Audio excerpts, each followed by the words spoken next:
Join us today on Two Guys on a Porch as we ponder the question, what does banana brandy and Scoutmasters have in common, and other firsts in our life?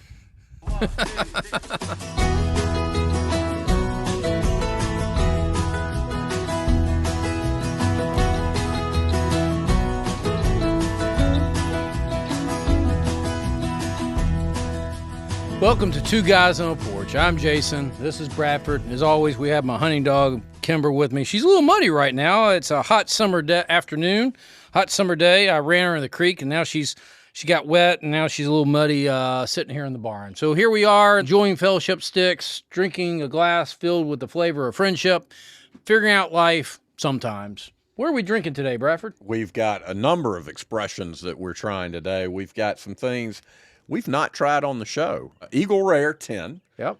which is rare to find.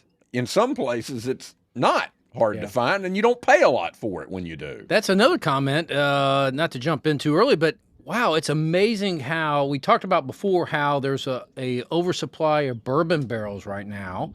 And we've seen this as we've gone out to procure different things for the show. Bourbon prices have gone down. Your Pappy prices have gone down. Eagle Rare, you can find it. I picked this one up not too long ago. So yeah, it's amazing that bourbon's easier to get now. Yeah, when I bought a bottle of Eagle Rare for the show, I think I paid $38, $40. And that was, I think, in Georgia or North Carolina, where it's all over the shelves. You still can't find it in Tennessee, oddly enough. Yeah. So yeah, it's strange in that regard. So it's a very popular Buffalo Trace offering. So we're going to try that. Knob Creek 12, which I'm excited to try, and which is owned by Jim Beam. Yep. And then Widow Jane, which is a New York-based distillery, and they source from all over the country. Their goal is to, at some point in the future, distill their own, but they are looking for bold flavor, and so when they are tasting from around the country, that's what they're looking for, and they use New York water to tamp that proof down. So I'm excited to try these today. It's like the old Tabasco commercial. New York City. Right. Yeah. Where's that hot sauce from? New York City. No. Yeah, and, we've talked about affordable, approachable. We've done Scotch episodes where we've had expensive whiskeys.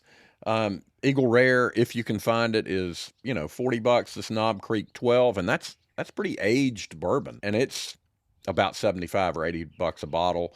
And then the Widow Jane is $75 to $100, depending upon if you can find it and where. Yep. So not terribly expensive whiskeys. Yeah, no, very approachable. The other interesting thing, as I was thinking about this, what we're drinking today, is that the Eagle Rare and the Knob Creek are similar in the sense that they're the upgrades, if you will, from their parent. Yes. So Eagle Rare is part of the Buffalo Trace family. Same mash bill as the Buffalo Trace. The difference is Eagle Rare is aged longer. It's, Buffalo Trace, I don't know if it has an age statement. I think they think it's about 8 years. This is, of course, 10 years old. So it's a little bit more aged more. Same thing with the Knob Creek. It's a Jim Beam product, but again, it's aged longer. It's more selected barrels like the Eagle Rare. So both Eagle Rare and the Knob Creek are similar. They're the upgrades of their parent distiller, if you will. Yeah. And these dovetail nicely with our topic for the day, which is kind of first, whether it's our first car or first what have you, first and fails, what we've learned from some of those first experiences. And so this will be our first time trying these on the show, and for a couple of them, my first time trying them at all. We've had Eagle Rare before, but I've not had the Knob Creek 12 or the Widow Jane, so we're excited to get into that. We hope you watch, like, subscribe, rate, comment. We'd love to hear from you, so thanks for joining us today on Two Guys on a Porch. Special thank you also to our good friend Chris Nischan. You go back and watch that episode. You get to see him in a wild turkey mask. But Chris brought us direct from Cuba. He was fishing in Cuba, and he brought us a couple of cigars back. Tell us about these, Bradford. Yeah, these are Partagás Series D No. 4s, and he went to the Partagás factory, as I understand. Right. It. Yeah. And like most of those old Cuban labels who were started by families in Cuba, there are two versions of those cigars floating around the world. Partagás Arturo Fuente. So they have a factory that was nationalized, and most of those owners left.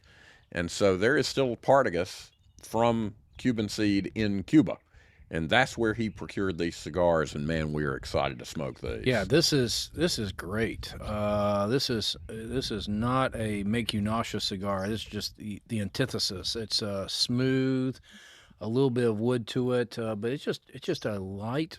When I think Cuban cigars, I'm thinking heavy, hard hitting, but I don't get that at all. Yeah, and you know the distinctive for Cubans that I've always thought about is whatever you've had in the U.S. from a Dominican grower or a Nicaraguan grower, whatever that characteristic is, it's that plus it's enhanced when you have the Cuban version of it. Yeah. Is the best way to describe it. So if it's a mild cigar, it's going to be mild with more character. If it's a medium-bodied to full-bodied, it's that plus a little bit. It just has more complexity and character, similar to what we're talking about with whiskeys. Why do you think that is on cigars? Do you think because these are hand-rolled, do you think there's talent in that, there's skill in that? Do you think because they're produced there that's the density of the tobacco leaf in there, the finishing of the wrapper, how do you make the sausage there? Does that make the difference? So I think from a climate standpoint, they're all very similar climates. I mean, these are all, grown in the Caribbean, right? Right. Whether it's Dominican Republic or Nicaragua, Cuba. I think the fact that the terroir, as the word you've used before, you're talking about seed that has been in the ground, taken to Cuba by the Spanish in the 1500s, because it's been in that ground for 600 years, makes a difference versus something that was same seed, same climate, that may have only been in the ground for 60 years or 70 years. And I think it just makes a little bit of a difference. Interesting. From the terroir and what's around it. I could be wrong, but that's my guess. Sometimes right, sometimes wrong, never in doubt. That's right. We're going with that. That sounds like a great answer to me. So do you remember what your first cigar was? I will say, I remember when you and I started doing this, we smoked a lot of Partagás as kind of our primary cigar, and neither one of us do anymore, in part because it's much more difficult to find. Yeah. You don't really see it out there. No. Padron and Fuente are kind of your high-end cigars you see. Yeah. No, I don't remember my first cigar. I do remember my first dip. It's the classic story of one of my uncles. All my family were farmers, mainly tomatoes up in West Tennessee. And so I would go out there and help work in the summers. And I can be but, 10 years old. And one of my uncles, maternal uncles, thought it would be funny to give me a dip. And it was the classic, wanted to see you turn green. Yeah, exactly, and throw up and all that good stuff. And it was just the classic story. No instructions, how to dip, right? Just here, try this, okay.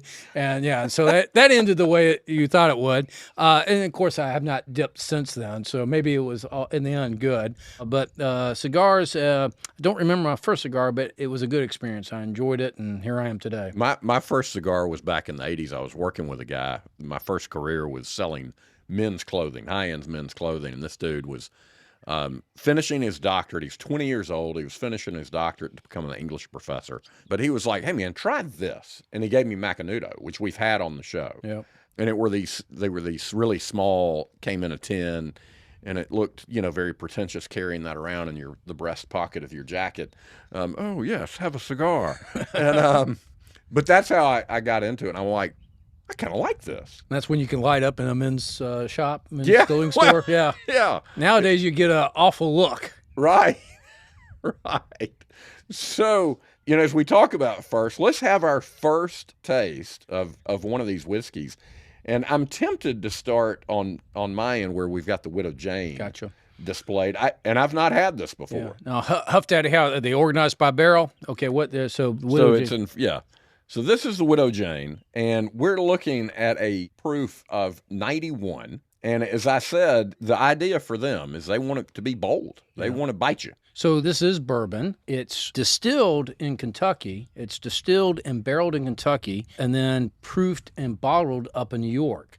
It gets its name Widow Jane because that water they use to proof it comes from the Widow Jane mines. It's old cement mines up there in New York. Cement mines. They used to get cement from there. Interesting enough, some of the Sounds like it has a mafia connection. it probably does. Yeah, yeah. I don't know about that, but cement and building. But it was an old. It's closed down now. It's actually now a No offense to any of our mafia listeners. no. We appreciate our mafia. If you're connected, like and subscribe. But interesting, the cement went into Statue of Liberty. They talk about that on their website of how. Yeah. So anyway, it's now a entertainment venue, kind of like Cumberland Cabins is here in Tennessee, or Red Rocks out in Colorado. So as you taste this, I picked up alcohol on the nose. That was kind of it. I just didn't pick up a lot on the nose. You're right. And I wasn't expecting much, but the taste was really pleasant. And they did hit that bold note. Sweet. It's not overpowering at all. It's a very pleasant drink. Yeah, I would be happy not putting this on ice, not mixing it with something. This is great sipping whiskey. Yeah, I don't know if they were shooting for bold. I don't know if I would call it bold though. I mean, this is the first mid palate is sweet, and then as with the finish, you get kind of that smoked, charred smoke from the barrel, a little caramel in there. But man, it's a sweet start to it. They use some sweet corn in there. That's if they went for bold as a way to bite us, they didn't do that. If they went for bold as having character, they hit the nail on the head. This is. I'm surprised how good this is. I agree, especially coming from New York City. No offense to our New York listeners. I'm proud if we have somebody all the way from New York. Listen, if you're from New York and you're listening to us, I want you to comment. I'll buy swag for you and send it to you in New York City. You gotta have a New York address, but I'll pay for it. Comment. Let me know where you live in New York, and we'll get you some swag. But this is great stuff. I think every of the 5 families is going to be reaching out to you now. I hope they do. Yeah, this is great. Yeah, I'm really surprised, pleasantly so. I'm going to leave that over here. If I put it over there, I might not get it back. Well, let's move on and taste this Knob Creek 12. As we mentioned, this is a Jim Beam product, and you hit it nicely that these last two, the Eagle Rare and the Knob Creek, are really the grown-up versions of kind of their parent, if you will. And so, yeah, I'm excited to taste this. Mash bill is 75 corn, 13 rye, 12 barley, if I'm not mistaken. Yeah, some point. And I think the proof point is around 90-ish. It's 100. So it is not bottled in bond, which all bottled in bond is 100 proof, by the way. But this is not bottled in bond, but it's 100 proof. So let's see. It should be a little more alcohol forward than what we just had. You can tell it's been aged well. You know, sometimes aged bourbons, whiskeys don't have a lot of dark color, but this is a dark gold. Yeah, it is. And I know if you're listening, you can't see that, but trust us, it is darker. It shows its age. Very pleasant on the nose, unlike the Widow Jane, which seemed to be more alcohol forward. This, you're really picking up some flavors on the nose. You get that caramel and vanilla right off the bat. Yeah, it's caramel and leather is what I get off of it there. Yeah, good. I kind of taste that leather. Yeah. To your point. And it is more alcohol forward on the taste. I think you pick up the higher proof for sure. Yeah. Right at the beginning and mid palate, the finish is pretty smooth. I get a little bit of lemon in there too. A little lemon, leather, but a smooth finish. More your new favorite word, unctuous. It's got that full mouth, oily, not very viscous, but oily. It's hard for me to say oily, so I use the word unctuous. Is it unctuous or unctuous? There's an extra U in there, so I think unctuous. I think yeah. Are we going to have a vocabulary test at the end? You know, my pronunciation, this southern tongue does not move very quickly to begin with, and especially when it's imbued a little bit. So that's pretty good. Unctuous. But it is a wonderful finish. If we're grading as we go along, this is between the first two, I'm going to go with this Knob Creek 12. Yeah, and I would say, Really? Yeah, that's my official rating. Yeah. Yeah. Oh, wow. It's fine. Right. It's fine. I'm not, if somebody served it, I'd be like, this is good whiskey. Thank you. But that Widow Jane, maybe because I was so surprised by it, but to me, that Widow Jane is much better than the Knob Creek. Interesting. So, yeah, I don't, there's really nothing about that Knob Creek that stands out or is special. Do you remember your first bourbon? No. I remember the first drink that I had. What was that? It was banana brandy. Oh, that makes me nauseous thinking about it. It made me nauseous when I drank it. Yeah. It was served to me as an 11-year-old by my scoutmaster. Oh, goodness. Yeah, there's a lot more story to Yeah, that. I'm afraid to ask about that story. Yeah, so he spent some time in prison. Oh, goodness. Not for that specifically, but he spent a considerable amount of time in prison, gratefully.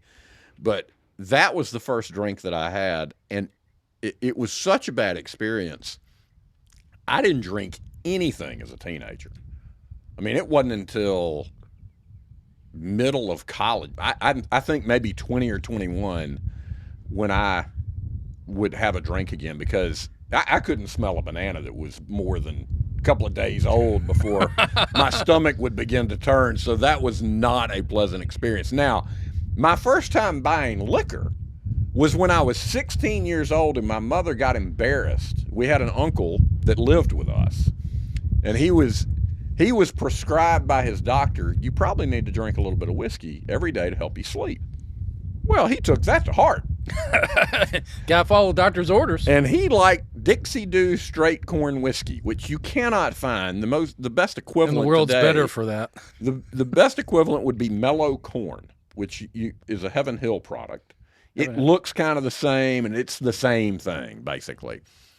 And my mother was so embarrassed having to buy it, she sent me to the liquor store when I was 16. So not legal at all. Not legal at all. Yeah. And 18 was legal age back then, but they didn't even bother to card me because they knew some kid coming in to buy Dixie Dew wasn't drinking. It had to have been for somebody else. So they never gave me a lick of trouble about buying that bottle of Dixie Dew straight corn whiskey. Well, my first bourbon was, we talked about this in the last episode, was Gentleman Jack. I really enjoyed that, but I too was raised by teetotaler parents, and so in college, high school I never drank. In college, technically I drank once. It was initiation for fraternity, and so it was the pledge class had to drink the whole table of beer in front of us, and so just my character is I'm going to pull my weight, so I foolishly drank. And promptly, after drinking, I don't know how many beers, a few, promptly projectile vomited out the back window there at the fraternity house. Not in the fraternity house, but man, I was going for distance there out the window. So, so you brought a bottle of Wild Turkey that was given to you, and that was not the first whiskey you had. I guess now you bring that. Technically, no, we didn't. We did not open that. That was, I had just that kind of a gift. Yeah, that was a gift from my my big brother. There in my Right. fraternity. I was a KA in college, Emory University. Shout out to you guys. So it was given to my brother, given to me by my big brother, and to me it was a souvenir. And I never opened that up until about 10 years ago. So no, that was not my first bourbon there. It wasn't. I didn't drink through college except for that one time. Didn't drink through med school. It wasn't until residency that I had a bourbon at a buddy's house. Well, I think you talk about the fraternity thing. My brother, when he was in college, he's considerably older than I am. So one of his pledge brothers told me that they put him in a basement and they gave him a choice. You either drink half a gallon of buttermilk or a pint of liquor, which I'm sure they stuck them down there with Jack Daniels, something to that effect. Yeah, they didn't spend a lot of money. Yeah, so I think the message was you're getting sick one way or another. Yeah. Yeah. They had a time limit. You got however many minutes, half hour or whatever, to drink one or the other. My brother chose buttermilk. That didn't serve him well. Yeah. It didn't serve anybody well to drink any of that. I guess the goal was to make you sick. Though. That's exactly They what wanted the to see goal those was. pledges throw up for whatever reason. I don't understand that. My son is in a fraternity at Auburn, and War Eagle. And I don't think they make them do those kind of things anymore. They frown upon that kind of hazing, which is exactly what it is. Yeah. Oh, it is. And it's probably better off that way. One of the favorite things I have to talk about is first car. Oh, yeah. I know yours. Yeah. I've seen your first car. We've talked about it before. Yeah. So tell me about your first car, Jason. Yeah, I have a 66 Mustang. My parents gave it to me graciously when I turned 16. And it was Which was not 1966. No, I look it, but I'm not that. So yeah, it was I turned 16 in 86.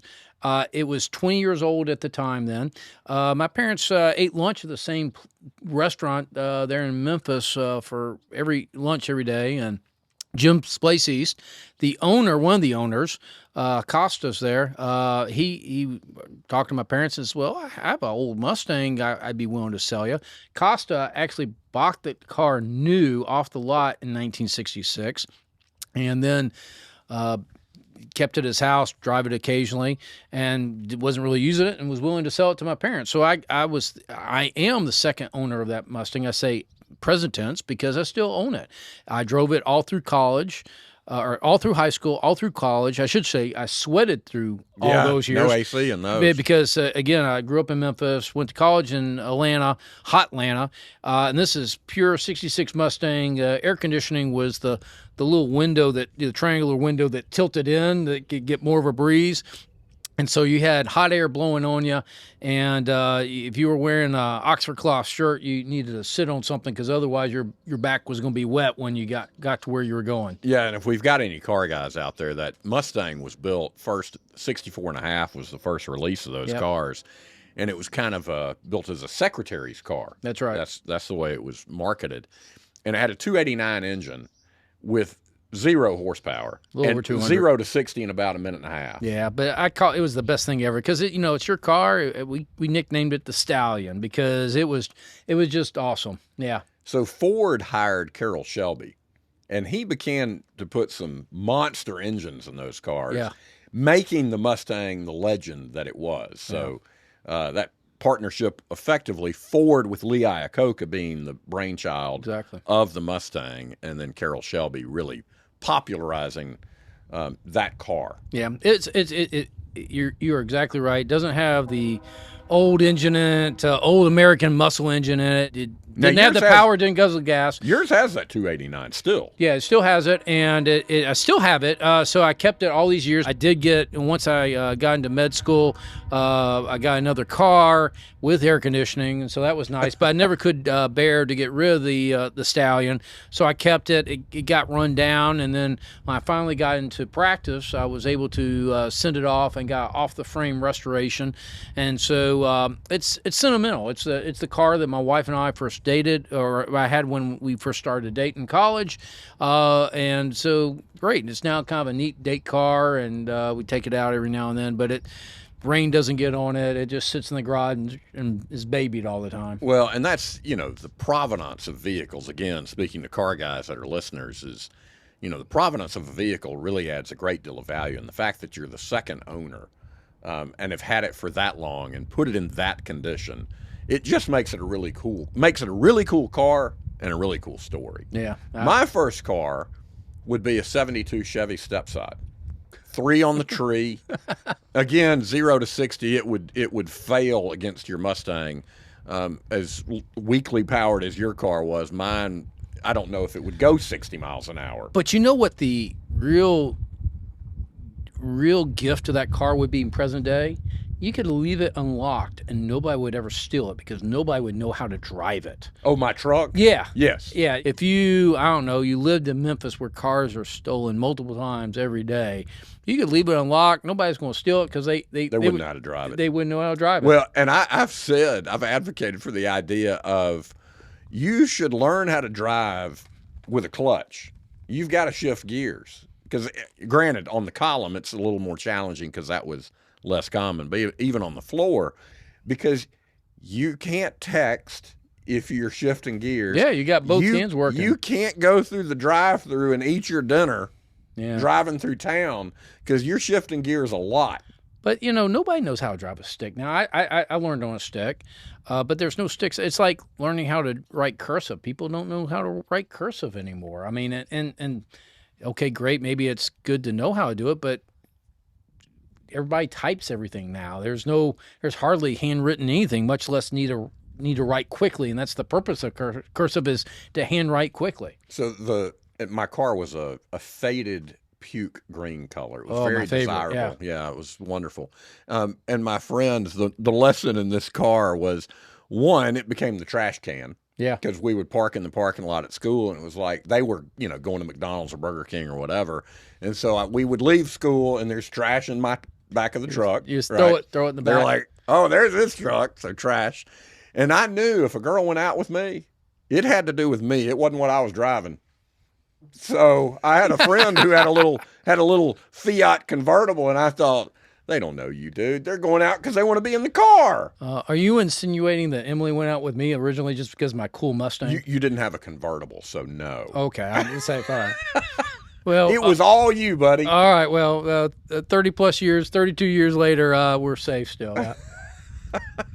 So we've tried 2 of these. We differ on which one we prefer. We're going to hit the Eagle Rare. I love this. I mean, I think most people have had this before if you like bourbons. If you want a legendary bourbon, almost a cult bourbon, but don't want to pay pappy prices for it, this is a good one to get. I hate to say this because I love Buffalo Trace products, Antique 107, one of my favorite whiskeys, love all the pappies. I've never been a real fan of Eagle Rare, and I don't know why. It has rye in it? Well, of course, the Knob Creek has rye, too. No, this is the same mash bill as all the Buffalo Trace, and I don't know what it is. I hadn't tasted this. I thought this had like 5% rye, 10% rye. Well, no, it's whatever their mash bill number whatever is, so it's the same as the Weller and the standard Buffalo Trace, but for whatever reason, it's never really hit my palate in a way that I would go back and say I want more of that. And incidentally, Eagle Rare just announced that there's an Eagle Rare 17. Yep. But Eagle Rare 12 is now a permanent offering that they released just this past week.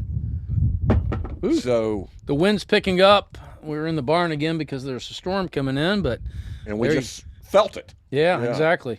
Good news is on this hot summer afternoon, we have a cool breeze coming in. Hopefully it's not messing up the microphones too much, but that's not us breathing heavily into the microphones. Yeah, I'm curious about that 12-year. I'd like to try it just out of curiosity. Maybe that'd be a good taste test. We compare 10, 12, and 17. Maybe we'll make that for a future episode. And we do it blind, see which one's best. Of course, that 17 is pricey. Holy cow. Now we're talking... What, $250? I thought it was like a couple thousand. Maybe I'm wrong about that. Yeah, we'd have to check that out. And, as you said before, prices are coming down. 15 million barrels aging in Kentucky. Price and consumption decreasing. Yeah. Prices are coming down. To me, this is pure vanilla. Vanilla with a hint of leather and smoke, or wood, oak. This is great stuff. If you told me I had to drink this for the rest of my life, so be it. Yeah, and if you told me I couldn't have it anymore for the rest of my life, I'd be like, okay. So I wouldn't go, I think it's better than the Knob Creek 12. Where do you put it? I'd give that, yeah. So this is number one. I would go in order of exactly, 1, 2, 3 here. The Eagle Rare number 1, Knob Creek 2, Widow Jane 3. Yeah, and I would go Widow Jane first, and then Eagle Rare. I guess that's why they put out so many different varieties. There's just so many different palates, so many tastes out there that people like different profiles. Well, and to that point, we did an episode with the Balvenie. We had 2. They make 37, right? We could spend a year doing podcast episodes, comparing, tasting each one, tasting 3 at a time, or at least a very going good back weekend. and comparing. Well, that'd be a long weekend. Yeah, I think the point is when we say we're not experts, it's really hard to be one. Yeah. Because there are so many things. I mean, we're talking about Buffalo Trace alone. So you've got Buffalo Trace, you got Eagle Rare 10, 12, 17, the 5 expressions of Weller, the 6 expressions of Pappy. I mean, there's a lot of whiskey. It becomes a hobby. I mean, it becomes a hobby to know what this is, what that is, how it's made, where it's made. But it's kind of an interesting hobby. It is. It can. Maybe we won't be experts. Will become connoisseurs. Yeah, absolutely. And we'll always stick pretty closely to our 2-point scale. Yes. Good, bad. Right. Good, bad. And I need to get a bottle of whiskey that I got at Total Wine, and it's one of their private labels that is bad. I've served it to people, and so what do you think? And they try to be nice because I'm serving them free whiskey. And they're, well, yeah, and I'm like, this is the worst whiskey I've ever had in my life. And they were like, oh, I'm glad you said it. This is terrible. That's another episode, the worst whiskeys. Comment in there. Yeah, that's a great idea. We'll do an episode of the worst whiskeys we've ever had, and we'll punch our way through it. Comment what you think your worst whiskey is, and let us know. We'll do an episode on that. We'll suffer through that. Yeah, because and it was refreshing in a way to go, oh, we have so many good whiskeys. I'm glad to taste something bad just so I could say, all right, I can tell the difference. Yeah, absolutely. Well, you learn from your experiences. Yeah, so tell me, we've talked a lot about first. Tell me something that you really look back on and get, man, I really screwed that up. My first serious girlfriend. I think, everybody learns from your experiences. And if you don't learn from your experiences, you're doomed to repeat them. Somebody said that. That's not original with me. That's somebody's quote. But, I look back at my first serious girl. I dated a girl through high school and part of college. We broke up in college and subsequently dated Emily. But I look back and, man, I was so self-centered in our relationship. I was just, high school, and it was just our plans for going to college, where we're going to college. I didn't treat her badly in the sense that abused her or something like that. I didn't take her in consideration. And I think that's a key to a relationship. And you need to think of yourself as second. You need to put that person first, and that's the biblical role, right? As Christ loved the church, you're to love your wife. You as the man, you're supposed to be the leader of the household, the head of the household. But the same token, you're supposed to sacrifice yourself for the church as Christ did for the church. I distinctly did not do that for that serious girlfriend. What I learned from that, though, is that I looked back and saw how I did it differently. She broke up with me, and she's better off for it because, I didn't put her first. I just, it's the little things, just day to day, not, no one big thing. It's probably the biggest thing is where we were dating as we were trying to pick our colleges, and we picked colleges based upon me, not upon us, because we were pretty serious at that time. We thought we'd get married, and it was all about me. And so what I learned from that after she broke up with me is that I need to put my wife first, and I need to put her in all my decisions. I need to do what's best for her. And I would tell you, subsequently in life, that's really worked out well for me. As we've been married 32 years now. Well, I say 32. It's our anniversary's coming up here shortly. Making her first, there was decisions in life that I make that could have gone either way, and I didn't know what to do. And I made a decision what I thought would be best for her and the family, and it's worked out tremendously well. Yeah, I think you bring up relationships, and I mean I've been divorced, so. Obviously, you hope you learn from an experience like that. But yeah, I think back to relationships with girlfriends and getting married, and there's a lot I can look back on and go, man, I should have done that differently, could have done that differently. Fortunately, and my wife's best friend described her, this was before we were married, is, she'd be the easiest person in the world to be married to. And here we are about to celebrate our 12th year of marriage. And she is the easiest person to be married to. And I wonder, is that just because I love her differently than I did my first wife? The answer to that is maybe. But the reality is she's just so easy to be married to.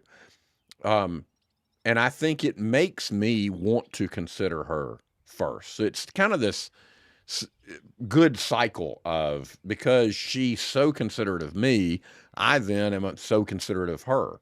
And I'd like to take credit of, oh, I learned. No, I think I'm still pretty selfish. Yeah.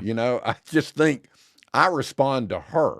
She's kind. She's considerate. So it brings that out a little more in me than I would be naturally inclined to do. Her first rule for me before we got married is, look, just don't be an asshole.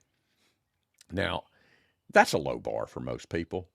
For me, it's like the high hurdles. I'm having to think about that and stop, and can I get over that? So, yeah, it's a bit of a struggle because I tend to say what I think, and that's not always the best thing. Yeah. It probably is when we're talking about whiskey. It may not be in relationship. Think, then speak, if speak at all. Yeah, somebody should write that down. Yeah. Did somebody write that down? No, that was original. Oh, that's good. I don't know. I just came up with that. Maybe the liquid of life here is, because that's the origin of Scotch, right? Yeah, that's exactly right. Is inspiring me. Yeah. Although we're not drinking Scotch today. Yeah, when you say that, by the way, the origin, like the etymology of that word, goes back to whatever the Irish word for it is. I think it's the water of life. Yeah, exactly. So that's exactly right. Well, I tasted all these again as you were articulating. Did it change your mind, or are you No, good? I'm still good. I am amazed. You're still a Eagle Rare, Knob Creek, Widow Jane. Yeah, but I tell you what, that Widow Jane, it's almost it's not a toddy type bourbon or whiskey, but man, the sweetness in there is a sweet lemon, a little bit of vanilla. I really do like that Widow Jane. Does it move up the list? No, but it's like, what am I feeling tonight? It's a Wednesday night. Hey, I haven't had that in a while. Absolutely, I would pull that out. And see, I would say I would go back to this Widow Jane. I like it. I enjoy it. I would have more of it. And I would skip on the Knob Creek Eagle Rare. I like it. I love it. I want some more of it. Yes. Since we're in Nashville or close to it, it makes sense. Yeah. Whereas I'd be fine not to go back to the Knob Creek or Eagle Rare. And I respect Buffalo Trace and like it. But, yeah, I'm just not a huge fan of the Eagle Rare. Sorry. Interesting. Yeah. Yeah. All right. Well, maybe we might not do an episode of all the Eagle Rares if you don't like them that much. Well, we need to do one on bad whiskey. So I can't wait for that one. Yeah, I know exactly what I'm gonna pull up for you. We've had that at my house before, and it was. Oh yeah, I remember that. Yeah, I don't want. I won't say the name right now because you'll have to tune in for that episode. We'll have to come up in there. Yeah, that's good. What other experiences have you learned from? Well, I think I talked about the relationship component, and I think that's probably the experiences we learn from the most. Yeah. And I think that you can take that into your professional life, your personal life, relationships with parents, children, spouses. And I would love to hear comments from our viewers, listeners. Tell us what some of those experiences are as we close out today's episode on Two Guys on a Porch. Thank you for joining us. We appreciate you hanging out with us. Life is much better with friends, a drink, and cigar, and some Two Guys on a Porch swag. Let us know what your drink and cigar of choice is at twoguysonaporch.com, and you'll be entered into a drawing to get some Two Guys on a Porch swag